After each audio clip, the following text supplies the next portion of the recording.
Менин атым Минавар, мен Чехияда Salesforce администратор болуп эмгектенип атам.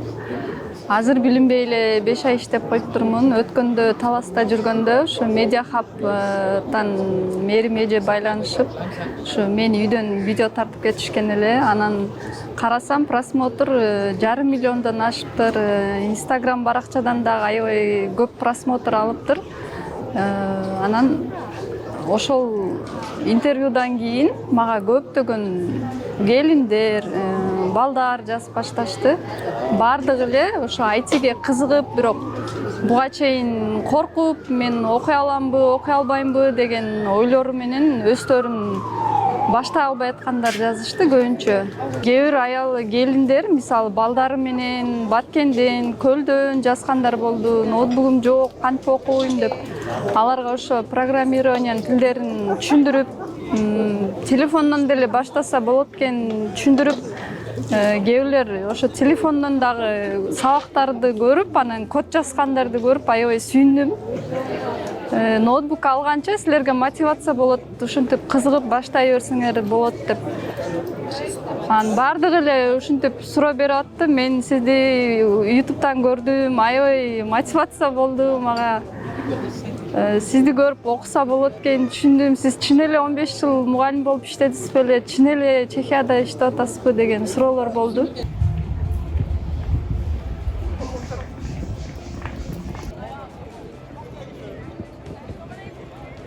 Бардыгы эле айтиге кызыгат азыр, бирок бардыгында коркунуч бар да. Мээм жетпейт, мен ага деген математика керек, ага деген английский керек, ага мээм иштебейт болуш керек деген коркунучтар болот да. Анан меники 15 жыл мугалим болсо, бул иштеп кетсе, анан менде да болот турбайбы деген үмүттөр пайда болду окшойт да.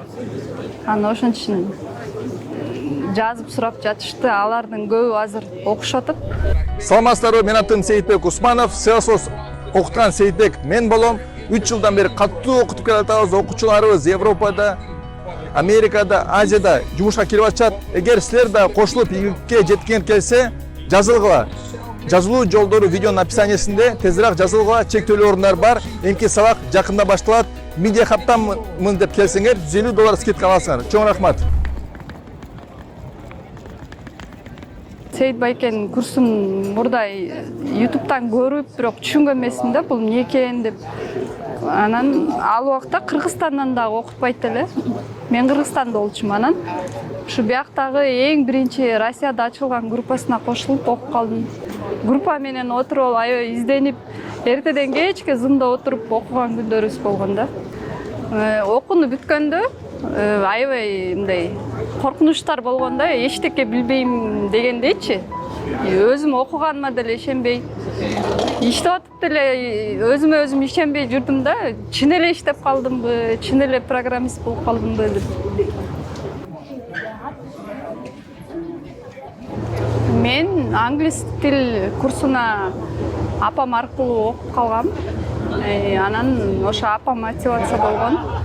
Анан ар бир англис тилчи окугандай эле мен ошо Америкага барсам деп кыялданчым.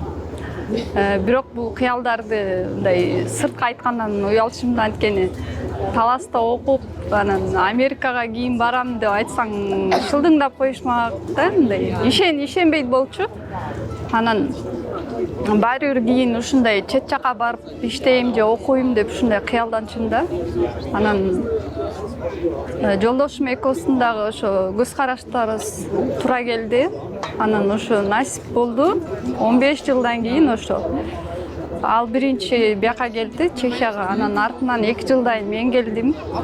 Анан билинбей эле ошо айтиге өтүп кеттик да. Эң ага чейин ойлонуп, кайсы эмне болуп иштесек болот депчи.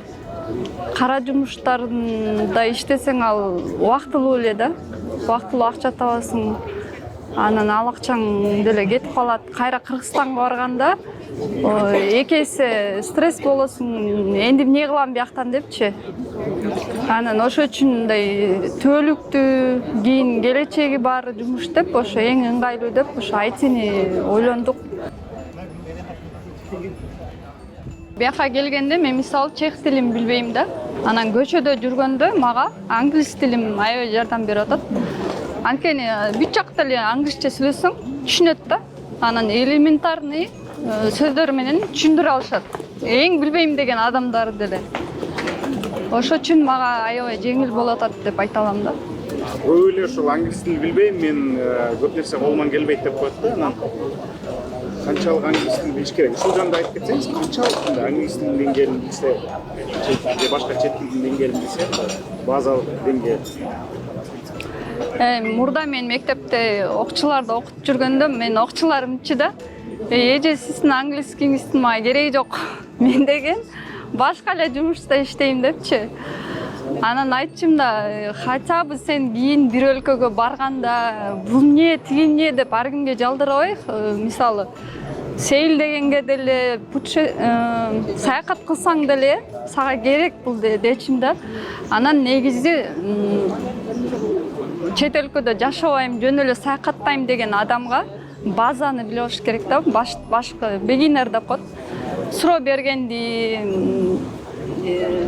каерде жайгашканды, кантип барам, ошолорду биле болуш керек деп ойлойм. Анан кийин аммо программисттер үчүн эгер программированияны билип, анан англис тилин билсе, анда аябай дүйнөнүн чоң эчиктери ачылат да. Анткени программисттердин жумушу чет өлкөдө аябай көп. Кыргызстандан деле азыр мисалы иштегендер бар. Кээбилер бар ошол өлкөгө алып кетпесе дагы, ошо Кыргызстанда отуруп иштегенге мүмкүнчүлүк берет да. Анан чет жактагы компаниялар булар адамдын билимин баалашат. Ошо үчүн мүмкүнчүлүк берет да, сен ошо Кыргызстанда отуруп иштегениңе дагы эң негизги ошо да. Анан программисттер деген сүйлөгөндү билиш керек, өзүн жакшылап сатканды билиш керек. Ошо билген нерсесин кенен айтып бериш үчүн англискийде ошондой деңгээлде билиш керек да.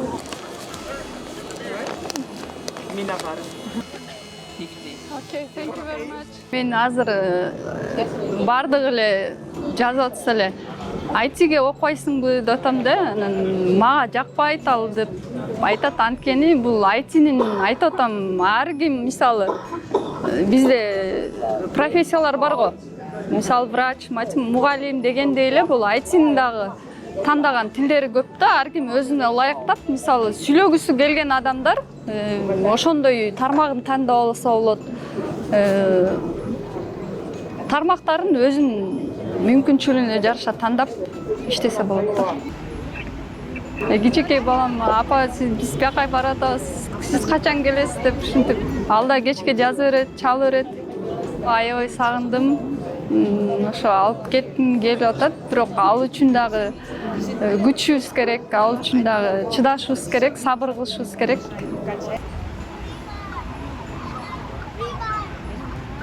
Эң негизгиси бул программисттерде бардыгы эле айтат, ошо негизи Google'дан издегенди билиш керек да. Бул эң прям номер 1 эме да. Google'дан издегенди билген адам программист боло алат. Аны дагы жакшылап билиш керек, кайсы сөздү жазганды билиш керек. Такыр түшүнбөй атса, бардык сөздү издеш керек, же бирден терип жазыш керек.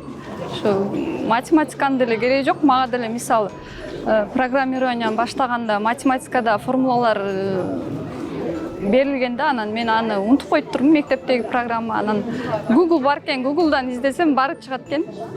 Кээде деле азыр жумушта отуруп алып бир заданияны тапшырманы аткара албай атсам, Google'га жазам.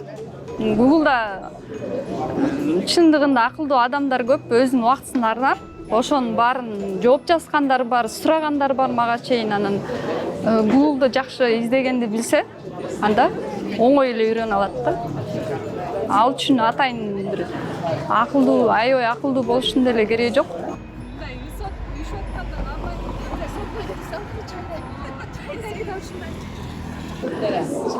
Salesforce программист болгонум үчүн биринчи жолдошума ыраазымын. Анткени ал менин окуумду төлөп, ошо башында айткам, бул деген может 5 ай, 6 ай кетиши мүмкүн. Мен жаңы келдим, мен ушу 6 ай иштебей отура берсем, макул болуп окутасыңбы десем, сен эч кимди укпа, мен сени окутам. мен деле билем, ал негизи бир ай деле окуп жумуштап кеткендер бар болчу да.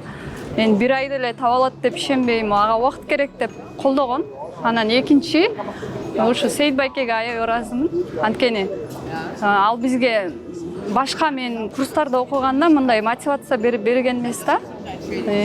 Бизге улам мотивациянын улам жаңы түрлөрүн алып эле анан мынтсеңер болот деп, анан LinkedIn'де Salesforce'та иштеген аябай ийгиликке жеткен адамдарды көргөзчү да. Анан кээ бир адамдарды көргөзчү, мына көрдүңөрбү, бул 10 жылдан бери администратор болуп өспөй эле иштеп келатат.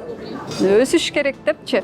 Анан бизге ушундай шыктандырганынан ушу биздин көп группалаштарым уже бизди 2 сертификатка окуткан, анан өздөрү эле уже дагы 2ден 4төн 5тен сертификатка өздөрү эле окушуп атат да.